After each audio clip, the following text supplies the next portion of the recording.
Miarabantsika hatrany tompo lasy sy tompo avy manaraka ity fandarina zany malaza ity. Am'ty fandarana ity dia somary hifatohantsika bebe kokoa ny am'ireo fanjakazakana ataon'ny vahiny sendra mandalo zay eto Madagasikara ankehitriny. Ny tiantsika ho resahana ao anatin'izany faneho-kevitra fandaliana na rehefa nahadiadiana izany de ny amin'ny hoe toy izao ve no endrika zay nandrasana ho an'ny Madagasikara taorian'ny fahazonan'ny fahaleovantena. Mety hisy teny ny amin'ny hoe kanositsika tsy afaka miolon'olona irery, na mety hisy teny ny amin'ny hoe tsy mahavita teny Madagasikara ao anatin'ny fahantrana sy ny maharevoko azy am'ireo firenena maro eto ambonin'ny tany, saingy kosa tsy mahafoana ny endriky ny fijoroana ho an'ny tandrazana zany ka tokony iarovana an'ity tandrazana malalantsika ity.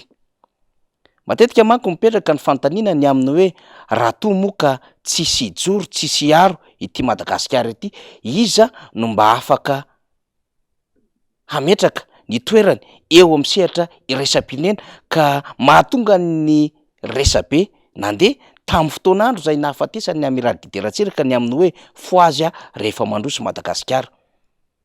Tahaka ny hoe tsy manana tsirom-panantenana intsony reo ray aman-dreny vatina sonotry ny tany. De lasa tokoa ny saina ny amin'ny hoe maninona izao trangan-javatra ao anaty fahampotehana, faharavana, fahasimbana zao no mitranga eto Madagasikara. Satria tsy miray inona malagasy, satria tsy tafahetsika intsony vokatry ny fahantrana lalina ka tonga ny anatin'ny toe-tsaina, tonga ny anatin'ny isan-tokantrano ny amin'ny hoe tsy tafahetsika intsony malagasy amin'ny endriny maro samihafa noho ny fahantrana lalina ka adino ao ambadiky ny fahantrana ny fitiavan-tandrazana sy ny fiarovana ity tandrazana ity. Tsy misy ny Madagasikara akoatra ity Madagasikara ity fa ty ihany Madagasikara zay fonjanahary ho an'ny malagasy. Ary tsisy famoronana firenena hafa akoatra ity Madagasikara ity any, ary tsisy saritany hafa amaritra ny Madagasikara hafa akoatra ity Madagasikara ho nenantsika ity, ko maninona ny tsy arovan'ny Madagasikara, maninona ny tsy hijoroana ny fitiavana n'ity Madagasikara ity. Ny trangan-javatra hita tetsy siterota ao anatin'ny folo taona izay dia atsapana fa very eo am-pelantanany ny malagasy i Madagasikara. Nanomboka tamin'ireo orinasa lehibe zay azo lazaina fa stratezika izany, mifehy ny tontolon'ny vola any amin'ireo banky samihafa, ny resaka fifandraisana télécommunication, tonga any amin'ireo sehatra samihafa ara-industrialy, ary am'ireo tsenam-barotra lehibe zay manao fanodinana an'ireo lazaintsika fa mivarotra am'ireo sakafo tsy fahita raha tsy amina toerana lehibe na grande surface de saika ny vahiny avokoa. Indrindra moa am'ireo tsenan'asa zay mety ahitana taratra fa tokony ho vita amin'ny mpandraraha malagasy kanefa dia saika no vahiny no mifehizana. Natao mihitsy aza zay anapotehana ny mpandraraha malagasy zay mba nitondra ezaka teto Madagasikara taorian'ny taona 2024 ary nieritreretina mihitsy ny anakosehana ny anarany zany mpandraraha malagasy izany rehefa tonga ny fanonganam-panjakana.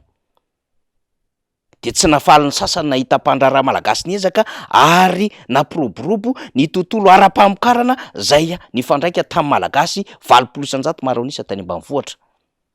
Fa ankehitriny dia tsy vita mamelona mpandraraha vahiny zay nahazo fahatra am'ireo sehatra ara-toe-karena zay misy fono stratejika eto Madagasikara ny vahiny, fa mbola hatram'ireo mpandraraha vahiny sy ireo firenena vahiny no velomin'ny Madagasikara, firenena manitra am'izao fotoana izao satria de mbola manafatra entantsika. Ny importation na fanafaran'entana manko de mamelona mpandraraha any ivelany sy mamelona firenena hafa ary mamotika an'ilay firenena zay manao an'izay importation zay. Eny hatramin'ny jirama zay reharehantsika aza dia very tsikelikely eo am-pelantanantsika am'izao fotoana izao. Ary dia mandady am'ireo toerana tsara tarehy, am'ireo tany zay mahateonina zay ahafantarana sy hivarotana Madagasikara eo amin'ny sehatra ny fizahan-tany ihany koa ankehitriny, satria tsisy malagasy zay mpandraraha mahazo ireny fa saika teratany vahiny zay nahazo fahatra teto Madagasikara ary mitetika ny zaka ny zoom-pirenena malagasy ankehitriny ao anatin'ny code de nationalité. De zava-misy tandrenivohitra ny manamarina izany, na de efa mazava aza fa tsy azo atao no manao fanotofana tany ato Antananarivo renivohitra, de mbola misy mahita hirika ihany am'ireo mpandraharaha vahiny am'ireo teratany zay nanjakazaka noho ny eto Madagasikara ary mampiasa ny volany sy ny fahefana ka afaka manototra tany. De misy milaza anivon'ny tompona ndraiky mpanjakana fa autorisation spéciale zany.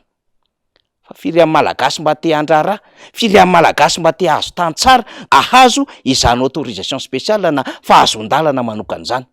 Ary ohatrany ahoana ny sokajiana critère masitsivana ahafahana milaza fa ireto na orinasa izao na mpandraharaha zao na teratany zao no azo izany autorisation spéciale zany. Misy izany eny Andranomena fanotofana tany, ary efa nitabataba ny solombavambahoaka ny boribory tamin'ny fahaenina androany tao fandanina miara-manonja. Tahaka izany manahirana ny olona etsy Ambodivona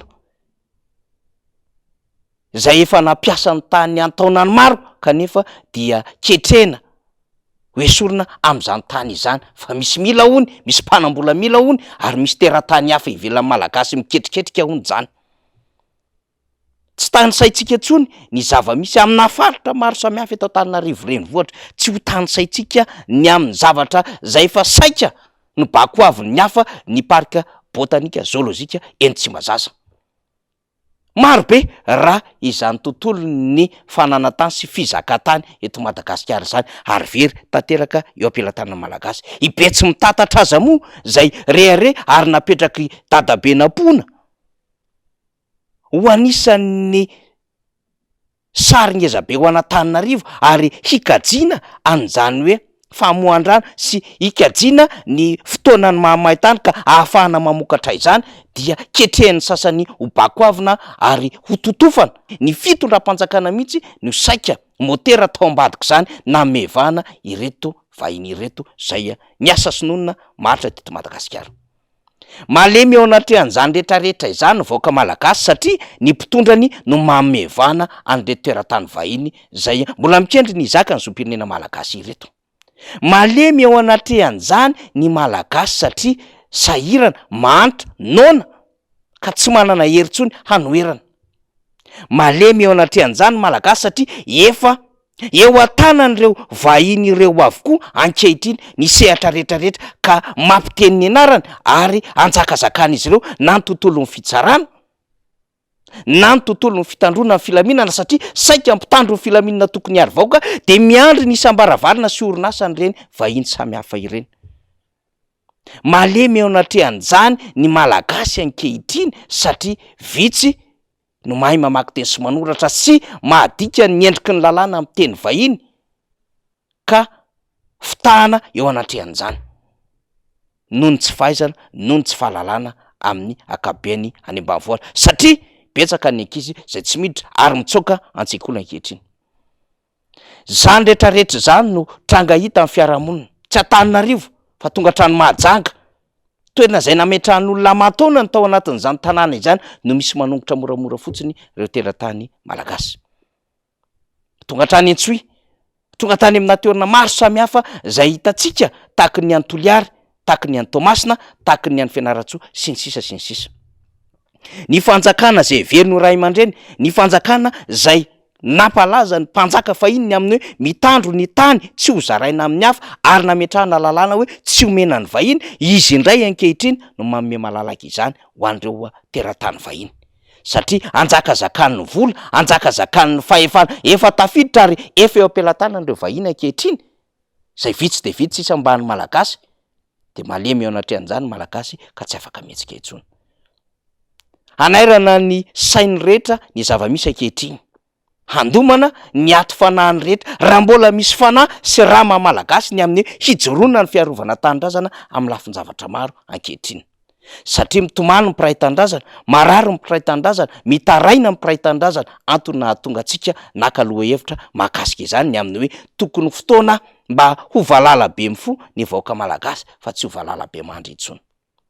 Ary tokony hanairana ny sain'ny mpitondra fanjakana ny amin'ny hoe ny gasy aloha vao vahiny, hanairana ny fitondram-panjakana ny amin'ny hoe ny teratany aloha vao ny hafa. Zany no anisan'ny tolona ny entin'ireo ray aman-dreny rehetra fahagolan-tany. ary nijoroana ny arovana ny ty Madagasikara ity, ka raha mbola mpitondra tsy mahalala ny asarobidin'ny tanindrazana, raha mpitondra zay mametraka ho ambina amin-javatra amin'ny Madagasikara sy mivoaka malagasy, everitsika fa mpitondra sadasady izany. Eny tsy mahagaga izany satria ny mpitondra aza moa dia manana fizakazo-pirenena roa ny sasany, sady malagasy ny frantsay. Dikan'izany kely ny fitiavany an'ilay Madagasikara fa be kokoa ny fitiavany amin'ilay firenena hafa. Endriky ny tokony ho takiana am'izay mety ho fifidianana ho avy izany ny amin'ny hoe teratany malagasy mahadiodio no ilaina hitatana an'ity firenena ity, ary ametraka ny mahazava-dehibe izany fitiavan-tanindrazana izany. Mitsangana, mijoroa, voandrotsika izao ary mila tsika ny tanindrazana. Zany zava-misy, zany malaza, makasitraka tompolahy, makatelina tompovavy.